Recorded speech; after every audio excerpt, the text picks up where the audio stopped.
Bem-vindas ao Deixa Ela Falar, o podcast da Deixa Ela Treinar. Eu sou Fernanda Dias, fundadora da Deixa Ela Treinar, e toda quarta-feira, às 19 horas, a gente lança um episódio novo no YouTube e no Spotify. Aqui no Deixa Ela Falar, a gente fala de empoderamento feminino, saúde, qualidade de vida para mulheres. E hoje eu tenho uma super convidada, que é a Joana Camil. Ela vai trazer um pouquinho da história dela pra gente e eu vou começar te apresentando, tá, Joana? Tá bom. Vamos lá, pessoal. A Joana, ela é NutriChef, mestre em psicologia pela UFJF e pós-graduanda em nutrição funcional, nutrição clínica e gastronomia. À frente da Vibrare Buffet, ela une sabor e saúde em suas criações culinárias. Além disso, Joana compartilha sua rotina de dicas valiosas em seu perfil do Instagram, @JoanaCamil. Há 2 anos, Joana passou pela cirurgia bariátrica, técnica sleeve, e desde então tem se dedicado a ajudar outras pessoas em suas jornadas de emagrecimento, sempre com foco na saúde mental e autoestima. Joana, seja bem-vinda ao Deixa Ela Falar. Fê, obrigada. Fiquei muito feliz com o convite, primeiro para poder falar desse tema que é um tema que eu vivo, né? Vivencio no meu dia a dia, mas também por estar aqui com você, né? Que a gente se conhece há tanto tempo, né, Fê? Verdade, fizemos mestrado com a mesma orientadora, né? Foi sim. E agora a gente está aqui batendo um papinho sobre saúde, qualidade de vida e emagrecimento. Isso. E, Joana, eu já te conheço há um tempo, eu já vim acompanhando, né, a sua questão com a perda de peso e tal. E eu queria saber o que te motivou a fazer, a optar pela cirurgia bariátrica e como foi esse processo de decisão? Então, essa pergunta é muito comum porque as pessoas ficam com dúvida, né? O que leva a pessoa a operar para realizar essa questão da cirurgia. Eu tive muitas questões internas que eu trabalhei, assim, né, por questão de obesidade. Obesidade, gente, é uma doença crônica. Isso é importante a gente frisar, porque por mais que a gente aprenda isso, quem é da faculdade da área de saúde, a gente aprende que a obesidade é uma doença crônica, assim como a diabetes, a hipertensão, enfim. Mas quando a gente fala, né, e consegue entender, internalizar isso, fica muito mais complexo. E quem vive a obesidade, quem tem essa doença, normalmente já nasce com ela, a gente não tem escolha, né? Diferente, por exemplo, da hipertensão, que a gente tem a questão genética, mas a gente pode optar por, né, ter uma vida mais saudável, enfim, e não desenvolver. A obesidade não tem muito como a gente fazer escolhas. E aí, ao longo da minha vida inteira, eu vivenciei a obesidade de alguma forma. Então, desde que eu me entendo por gente, aí, sei lá, eu fui uma criança magra, mas até os meus 12 anos, né? A partir dos 12 anos, eu comecei a ter mudanças no meu corpo. E desde então, eu nunca mais deixei de viver tranquila em relação à alimentação, a corpo.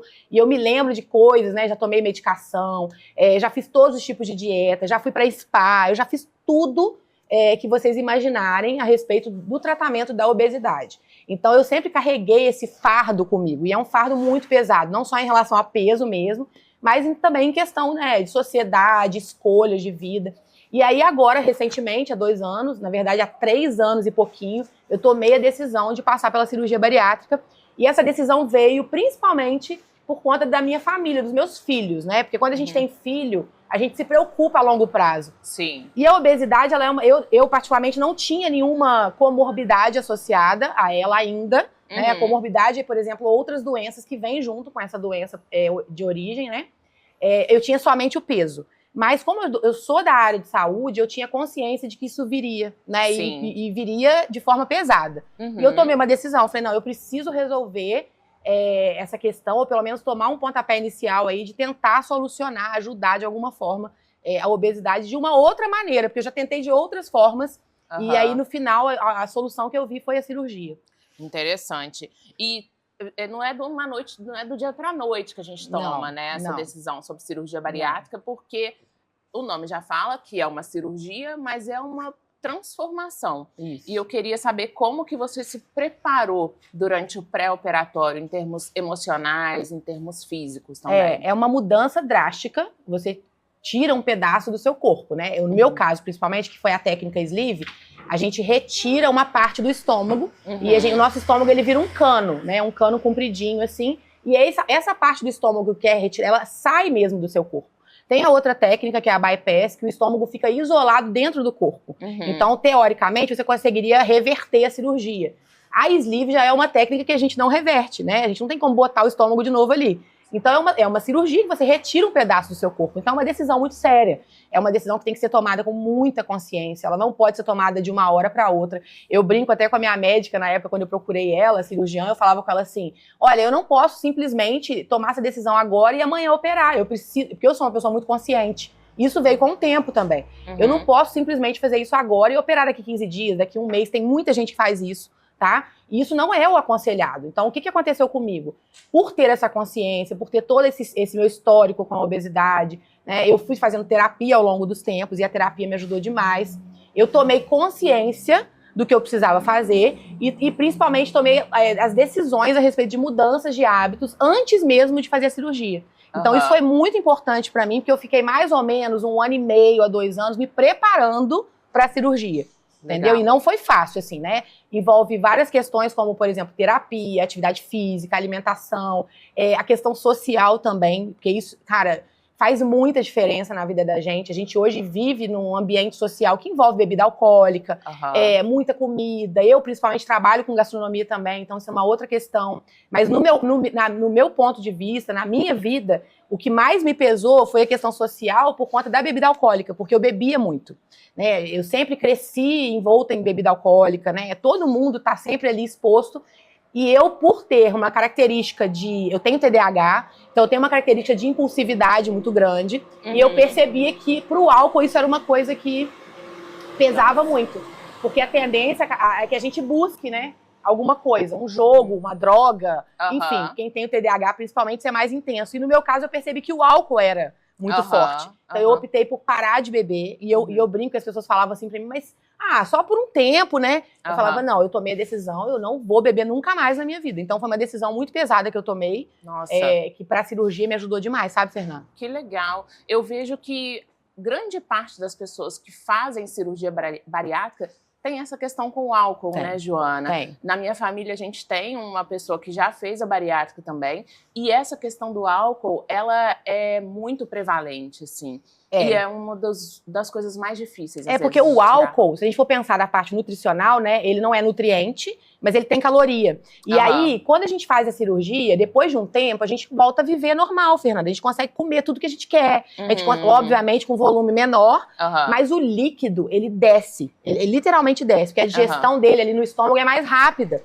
Então, as pessoas vão buscando mais a bebida, seja alcoólica, seja um refrigerante, um suco. São bebidas mais calóricas e isso atrapalha no processo tanto da manutenção do peso pós-cirurgia, quanto no emagrecimento também imediato, né? Pós-cirurgia bariátrica imediata. Então, assim, o álcool, com os meus estudos, foi uma das coisas que eu vi. Olha, isso pra mim vai ser um dos pontos chaves de eu manter o bom resultado da minha cirurgia, principalmente a longo prazo, sabe? Com certeza. E nem só para quem faz bariátrica, né, Joana? Para a saúde, de uma o álcool ele não geral. está relacionado com uma vida saudável. A gente não consegue ter uma vida envolvendo o álcool e acordar para fazer uma atividade física, para ser feliz, sabe? Óbvio que a gente não é feliz o tempo inteiro, mas buscar a saúde, buscar a felicidade. Gente, não tem como você buscar a felicidade no álcool, isso não dá certo. O mesmo acontece com a comida também, né? Sim. Então a gente tem que ter uma relação mais saudável também com a comida. Exatamente. Entender em quais momentos, quais são as nossas emoções quando a gente está ingerindo ou consumindo algum alimento, ou ingerindo bebida alcoólica principalmente.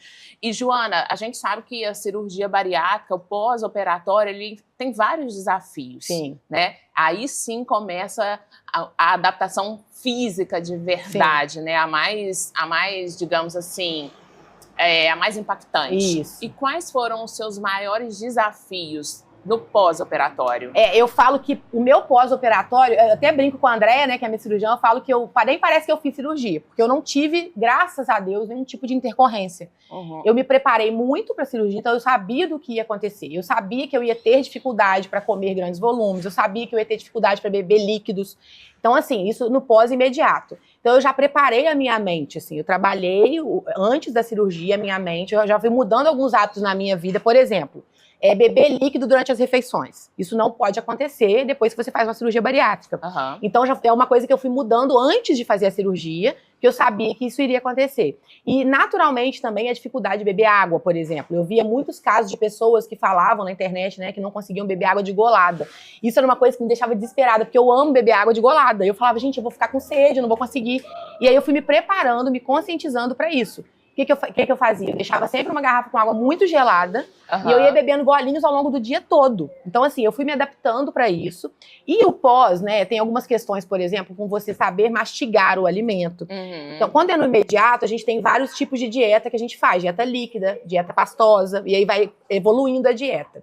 Então, quando a gente tá na dieta líquida, é muito fácil você engolir, né? Sim. E aí, até eu brinco assim, a gente tem que mastigar o líquido. A gente tem que aprender a mastigar a dieta líquida, depois mastigar a dieta pastosa, até virar um líquido na sua boca e você conseguir engolir. Então, é um trabalho de formiguinha no pós-operatório imediato, que faz toda a diferença depois que você retorna para a dieta normal, né? Que não demora muito para acontecer. Em torno de 20 dias, você já volta a comer normalmente alimentos sólidos, né? Então, por isso que é importante essa mudança no comportamento da mastigação, da deglutição, você aprender a não beber líquido durante as refeições. Legal. Né? Priorizar alguns tipos de alimentos, enfim.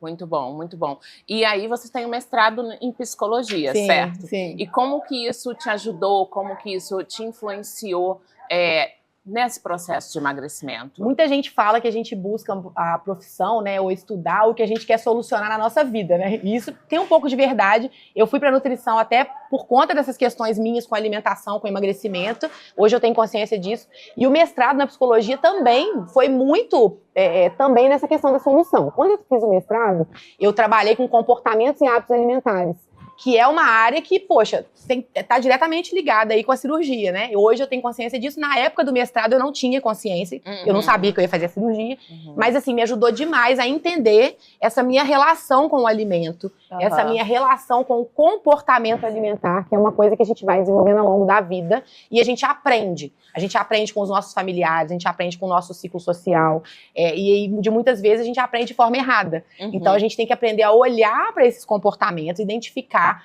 tomar consciência deles e decidir que quer mudar. Porque tudo vem com a consciência. A gente toma consciência e toma uma decisão de mudança. E aí você consegue começar a mudar. Então o mestrado me ajudou muito nesse sentido, sabe? Muito legal, muito legal. E assim, você é tanto nutricionista quanto nutrichef. E de que maneira que essa cirurgia, ela transformou a forma como você lida com os alimentos? Isso é uma coisa interessante, porque realmente assim, eu já tinha essa dificuldade, né, vamos dizer assim, porque por ser nutricionista, tem muitas coisas que a gente acaba não querendo comer, não querendo desenvolver a receita, enfim. Açúcar, por exemplo, farinha. E eu estou na gastronomia, e a gastronomia não é só saudável, a gente tem coisas também que envolvem farinha, açúcar, enfim.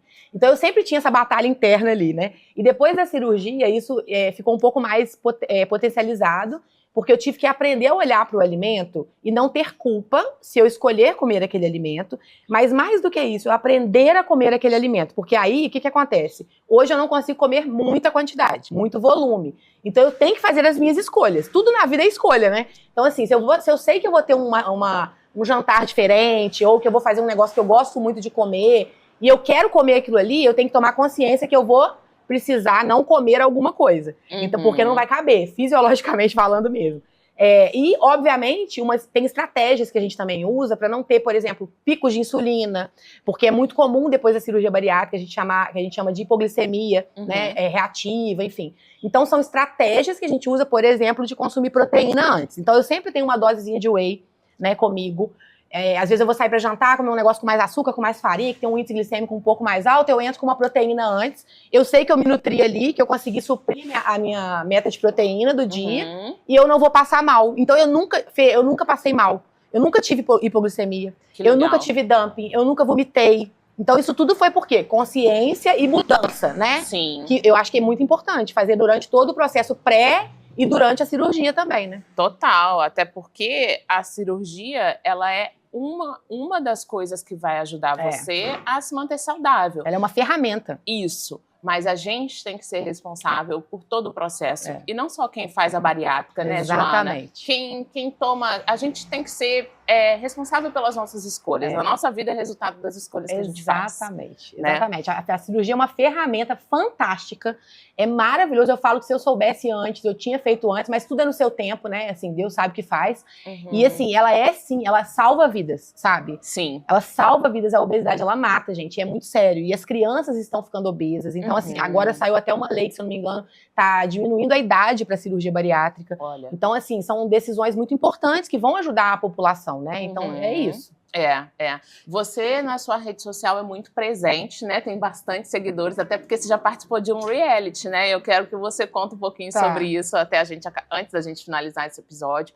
Você falou da importância da gente trabalhar a saúde mental nesse processo. Conta pra gente um pouquinho mais sobre isso, Joana. E eu falo que na minha vida eu passei por uma transformação. Todo mundo busca, né, o autoconhecimento, evoluir. E eu passei por essa transformação depois que eu busquei o autoconhecimento, saber quem eu era, sabe? Eu tô sempre nessa constante busca. Porque a gente nunca sabe quem a gente é. A gente tá sempre mudando de carreira, de área. Eu, pelo menos, eu mudo o tempo inteiro. Eu sou formada em várias coisas, eu fiz curso de várias coisas. E tá tudo bem, cada um tem um perfil, né? Mas essa busca constante pelo autoconhecimento, pela mudança, pela descoberta de quem a gente eu comecei né, a ir ao psiquiatra, que foi a primeira tomada de decisão que eu tive, depois que a minha segunda filha, que a Lígia nasceu, né, eu tenho 2 filhos, e depois que ela nasceu, eu passei por... A gente acredita que eu tive uma depressão pós-parto. Eu não fiz o diagnóstico, porque já foi depois de bastante tempo, tipo, 7 meses depois que ela nasceu,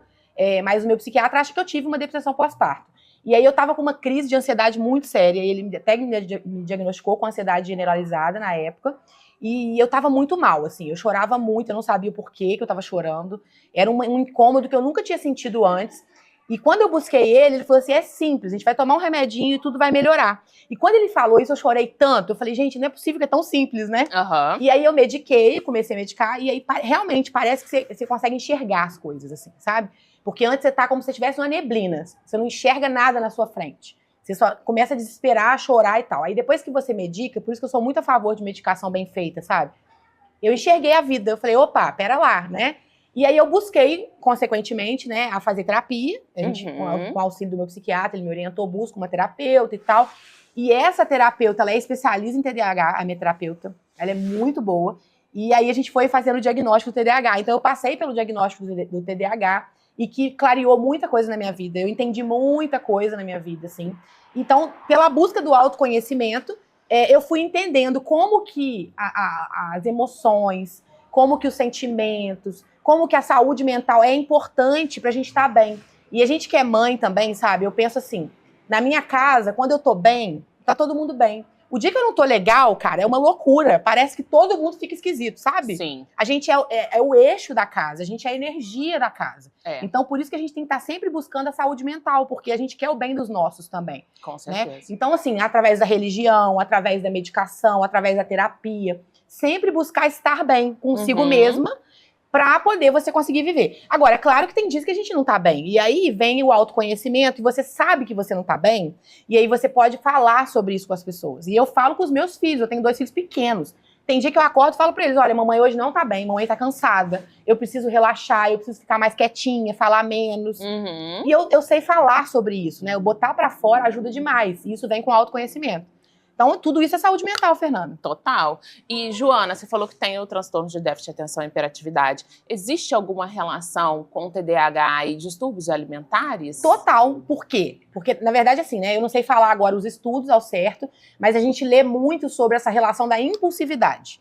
E o transtorno alimentar, ele está diretamente relacionado com a busca, né? Com aquela coisa de você buscar o alimento. Seja, por exemplo, na compulsão alimentar, que você come sem saber parar, demasiadamente. Você vai comer. Quando você termina, você fala, opa, eu tô passando... Ou você fica culpado, ou você vai se sentir mal, enfim. Ou, por exemplo, a anorexia, que você para de comer, né? Você não busca o alimento. Ou, por exemplo, a bulimia, que você come tanto que você põe pra fora. Você, tipo, meio que resolve a situação ali, colocando pra fora. Eu tô falando esses 3 principais, mas existem outros também, né?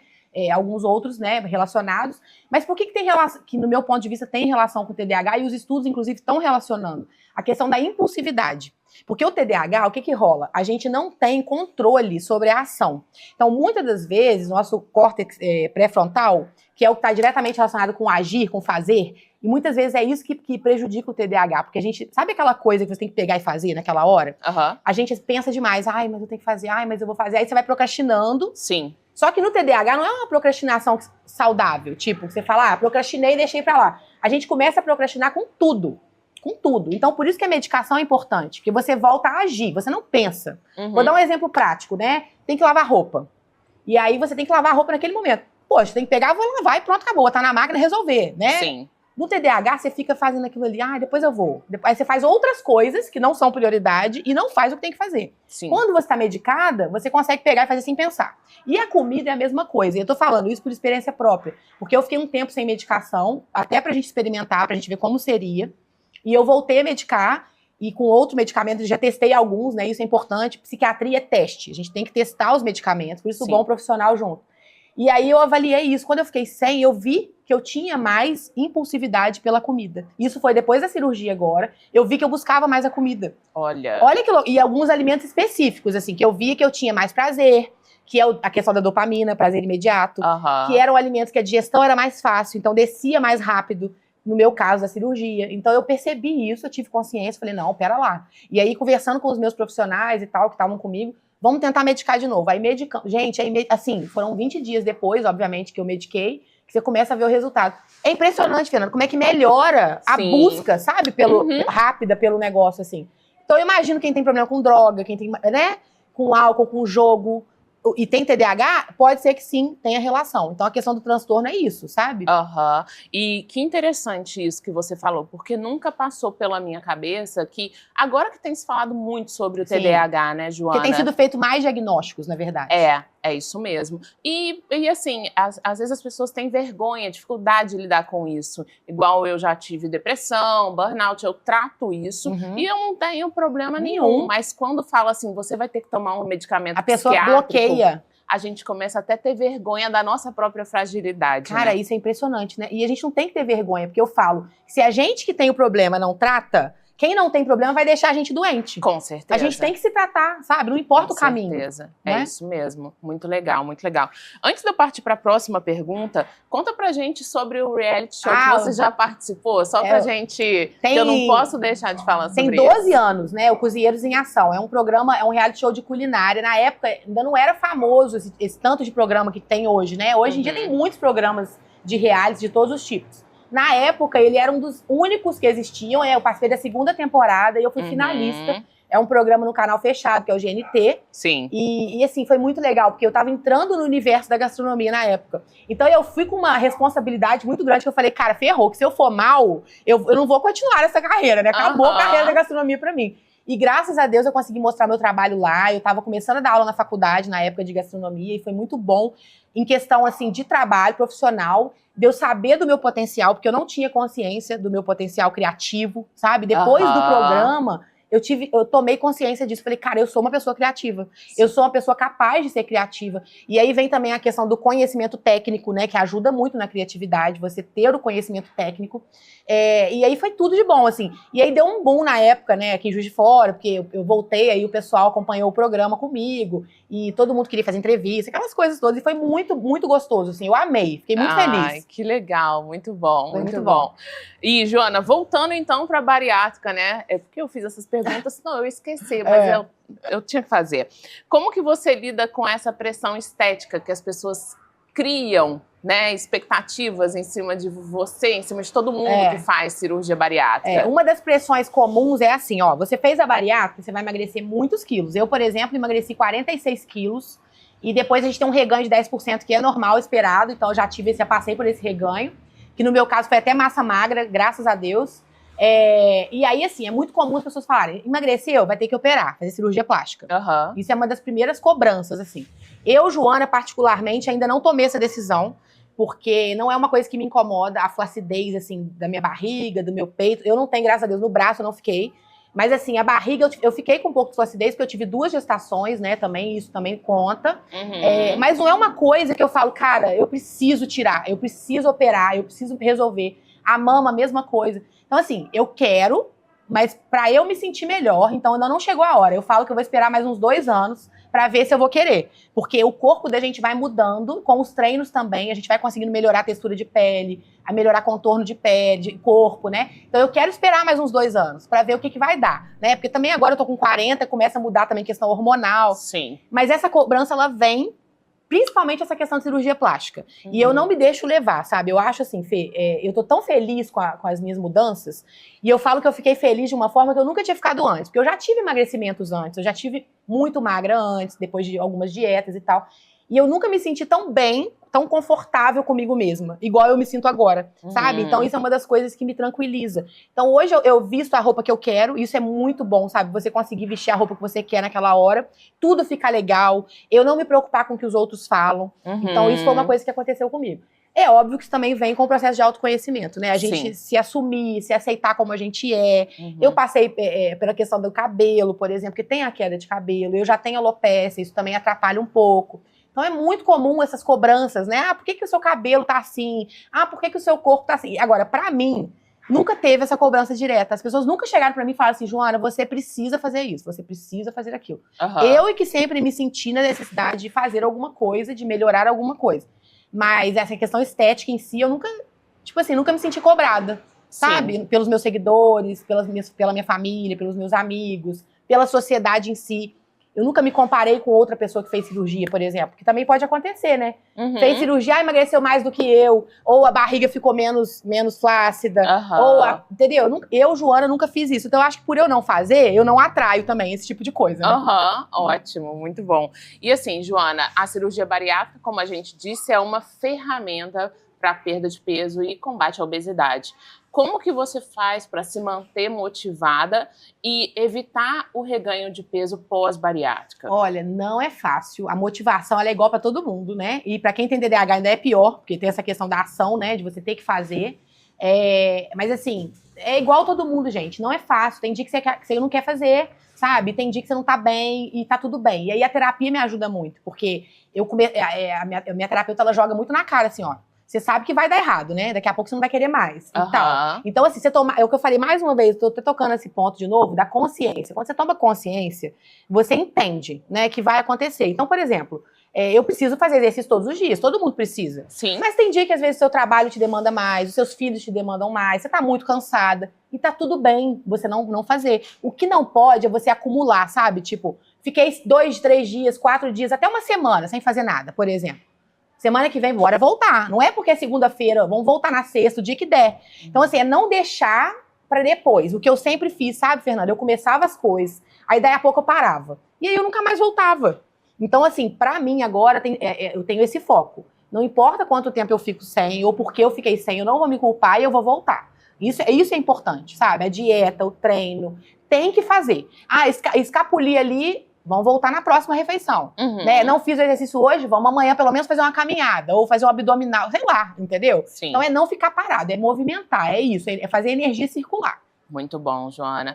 E você falou sobre atividade física, né? Você sempre foi uma pessoa ativa. Como que a atividade física entra ou entrou na sua vida? Eu sempre fui ativa, eu falo que eu sempre fui uma gordinha ativa.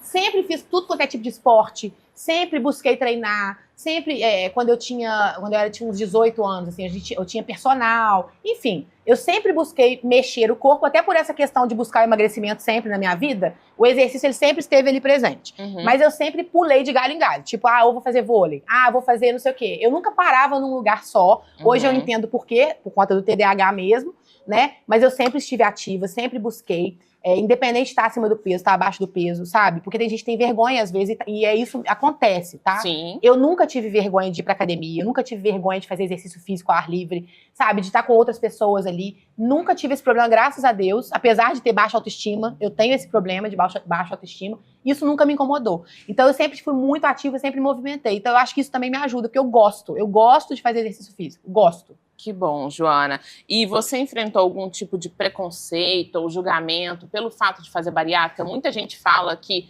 a obesidade é de gente que não tem vergonha na cara, de pessoas preguiçosas. E que a bariátrica também tem essa questão. Você enfrentou, ou o que você diria para as pessoas que têm medo de fazer bariátrica, de enfrentar esse julgamento? Eu até, no meu Instagram, na época, quando eu resolvi falar sobre a cirurgia, eu já tinha feito a cirurgia. Eu esperei para falar. Isso foi uma decisão que eu tomei, até minha terapeuta falou, Joana, você pode falar, se você quiser, a qualquer momento. Só que eu não estava me sentindo pronta.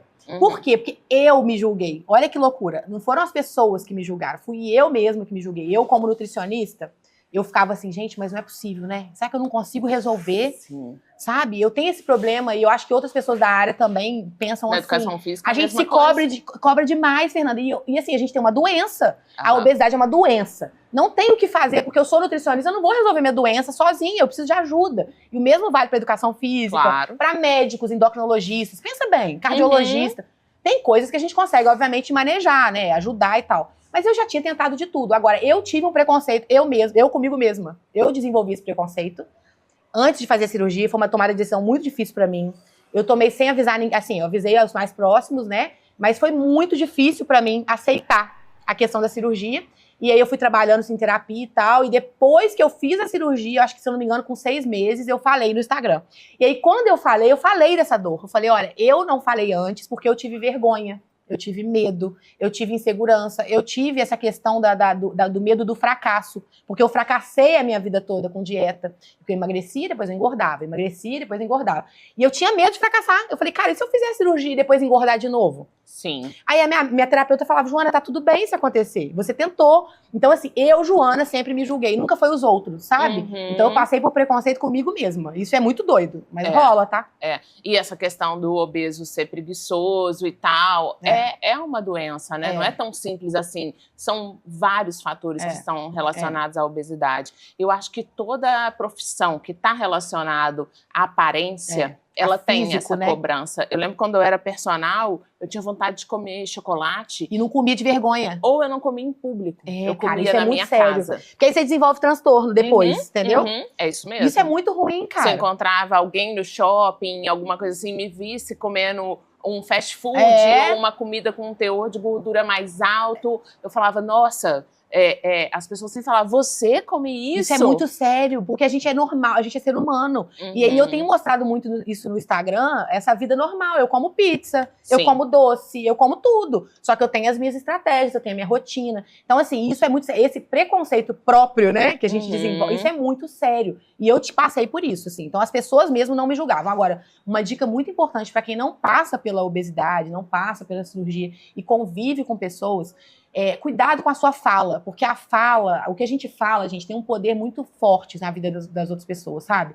Às vezes você fala com a boa intenção, mas pensa com carinho, às vezes a sua boa intenção, ela pode machucar o outro. Com certeza. Sabe? E eu já cansei de ser machucada por fala de pessoas, principalmente muito próximas. É as que mais machucam, sabe? Às vezes a pessoa fala mas essa saia não tá legal, porque tá meio apertada. E aí a pessoa falou pensando no ponto de vista dela, positivo. Mas pra você escutar isso é muito sério, gente. Poxa, tá apertado por quê? Será que eu tô gorda? Será que eu comprei um tamanho menor? Eu tenho que comprar um tamanho maior? Cara, é muito sério. Então tome cuidado com o que você fala com o outro. Eu falo assim, a gente não precisa ser positivo o tempo inteiro. Mas se você quer falar uma coisa que pra mudar a outra pessoa, às vezes é melhor não falar. Sim. Sabe? Às vezes é melhor ficar calado porque machuca, Fernanda.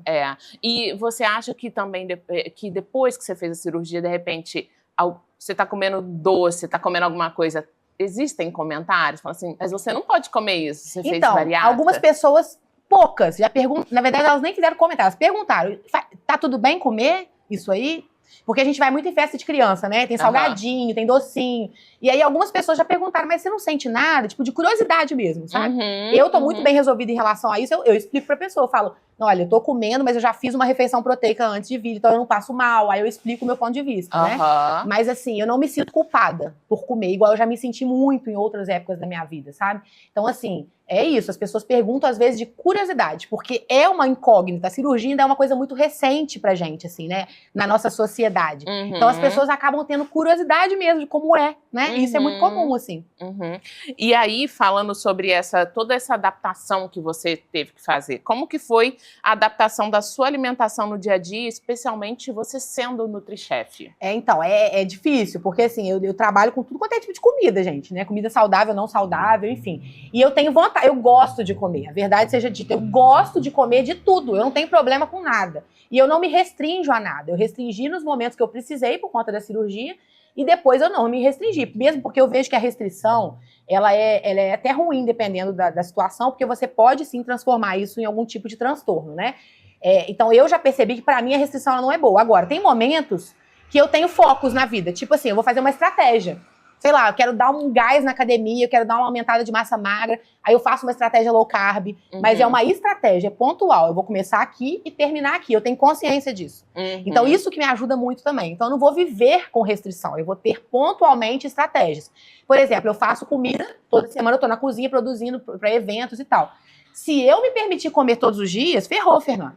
Então eu não me permito. Eu como pontualmente. Eu tenho que experimentar um negócio, porque não tem jeito, eu sou a responsável, eu tenho que às vezes experimentar. Sim. Mas assim, é só uma coisa que quando eu como por comer, né? Porque eu quero comer, eu escolho muito bem o que eu quero comer. Então isso é uma coisa que eu coloquei na minha cabeça, porque se eu me permitir todos os dias, sim, não dá, gente. Todo dia eu vou lá, vou comer um salgadinho aqui, aí vou comer um não sei o que ali. Aí quando você vai ver, por que a minha dieta não tá dando certo? Por que meu treino não tá dando certo? Porque eu tô comendo tudo errado. Né? Então a gente também não pode se permitir todos os dias. Tem que ser consciente. Isso foi uma coisa que eu aprendi no dia a dia, sabe? Tive momentos de me permitir mais. Aí depois eu vi que eu tava perdendo a mão. Aí eu falava, não, ó, tem que segurar um pouquinho. E aí eu segurei. Então é no contexto mesmo do dia a dia que eu fui entendendo. Muito bom. E Joana, você como influenciadora digital, que produz conteúdo, você criou algum grupo, alguma comunidade para apoiar as pessoas que já fizeram cirurgia bariátrica? Então, não, Fê, não criei. Assim, eu falo que as pessoas vieram pro meu Instagram e o meu Instagram é a comunidade. Então, assim, eu respondo todo mundo manda mensagem. Agora mesmo eu recebi uma mensagem mais cedo de uma menina que passou pela cirurgia, tá com 3 meses, agradecendo, porque eu dei toda a orientação pra ela e tal. Porque, assim, essa questão da comunidade, eu gosto muito, acho muito legal, mas eu tive um pouco de dificuldade de criar essa comunidade pra bariátrica, assim, porque eu não trabalho só com isso, então eu fiquei um pouco perdida, porque eu gosto de abraçar várias frentes. Sim. Então eu prefiro que as pessoas cheguem no Instagram e falem, Joana, eu queria sua ajuda, qual é a sua dica sobre isso, qual é a sua dica sobre aquilo. Então eu não criei nada assim, um grupo no WhatsApp, uma comunidade, nada disso. Mas quem sabe, né? Sim, não sei, quem sabe, né? Às vezes o pessoal pede, né? Vai pedir e por que não? Joana, a gente está encerrando aqui, mas antes da gente acabar, eu quero agradecer a patrocinadora oficial do Deixa Ela Falar, que é a Live aqui de Juiz de Fora. E pra galera que segue a gente, escuta a gente, vocês têm um cupom de desconto que eu Deixa Ela 10. Você conhece a Live? Conheço, maravilhosa. Maravilhosa. Você tá toda lindona de aí, Live, ó. Pois é. Eu quero agradecer a Live, a Flávia, que apoia a gente aqui no podcast. Ela é maravilhosa, né? E agora eu vou fazer um bate-bola, jogo rápido com você. Tá bom? Eu faço a pergunta, você responde bem pequenininho, tá bom? Um sonho que você realizou após a cirurgia. Então, eu fiquei pensando um pouco nisso. O que eu realizei? Na verdade, assim, eu acho que o poder usar a roupa que eu quiser. Isso, pra mim, não tem preço. Uma atividade física que você ama? Eu amo yoga, sou apaixonada. Eu, inclusive, fiz formação. Eu sou professora de yoga. Eu realmente amo yoga. Muito legal. Um mito sobre bariátrica que você gostaria que acabasse? Que vai resolver a obesidade. Tipo, não resolve, ela ajuda. Então, a gente tem que entender que é uma ferramenta. E um outro mito também é que, tipo assim, a pessoa nunca mais vai engordar. Engorda. Sim. Engorda. Uma frase que te motiva diariamente? Eu falo que tudo passa. Seja o que está bom e seja o que está ruim. Por que eu gosto dessa frase? Porque às vezes a gente se perde na felicidade. Ai, tá tudo maravilhoso e eu vou vivendo a vida loucamente, né? Vida louca. E a gente tem que lembrar que vai passar. E os momentos ruins também, a gente tá mal, lembra que vai passar. Respira e fala, vai passar. E passa, gente, tudo passa. O que é bom e o que é ruim. Uma música que te dá energia? Eu gosto muito de uma banda que chama The Piano Guys. Eu gosto muito de piano, né? E eles tocam piano. E tem uma música que é do Coldplay, que é o Paradise. Eu gosto muito dessa música, é maravilhosa. Muito legal, Joana. Onde que o pessoal acha você? Como que são as suas redes sociais? Como é o seu atendimento, o seu trabalho hoje? Então, hoje eu tô à frente de um buffet de eventos. Então, meu foco é o buffet, né? E eu trabalho criando conteúdos no Instagram. Então, é @JoanaCamil com K. E lá tem muita receita, né, muita dica. E atualmente eu tô focada nessas duas frentes, além da maternidade, é claro. Então pode me seguir lá no Instagram. Eu tenho um canal do YouTube, mas que ainda tá um pouco frio. Mas quem quiser seguir também, o link tá lá no meu Instagram. Fica à vontade, vai ser maravilhoso. Ah, show de bola. Joana, eu quero agradecer então a sua presença aqui hoje no Deixa Ela Falar. A sua história é inspiradora. Né, a gente já se conhece há bastante tempo, eu acompanhei toda essa sua trajetória, né, de engorda, emagrece, pelo fato da gente ter feito mestrado junto nas redes sociais, e dizer que você é inspiração para muitas pessoas. Obrigada. Muito obrigada aí pelo seu verdadeiro exemplo, né, da possibilidade, da importância da gente trabalhar saúde física e saúde mental juntas. Não é simplesmente falar, eu tenho TDAH, isso é culpa de tudo na minha vida e vocês que lidem com isso e eu também. Mas de buscar uma vida melhor, né? Afinal de contas, a vida ela é um privilégio e a gente tem que fazer o melhor que a gente pode por estar aqui. E para você que chegou até o final, não esquece de se inscrever no nosso canal, dar um like, compartilhar, deixar o seu comentário, que toda quarta-feira, às 19 horas, no YouTube e no Spotify, a gente está aqui no Deixa Ela Falar. Muito obrigada!